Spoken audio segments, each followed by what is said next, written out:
Hey guys, this is Stefan. I came out to my favorite bass spot, and I've got a playlist that I call Woofer Cookers, and I'm basically going to try to blow a 15.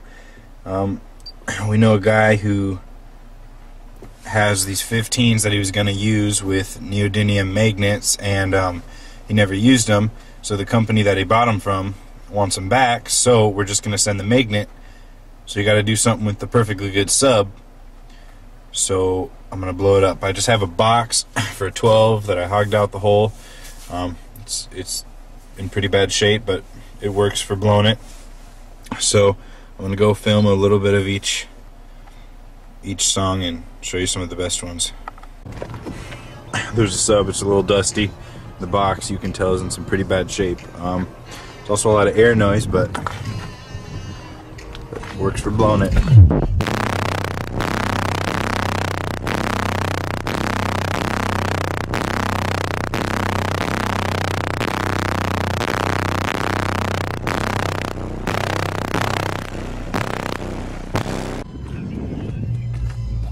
Alright, this song has one really low note in it for like 1 second, and if this thing doesn't like jump the gap,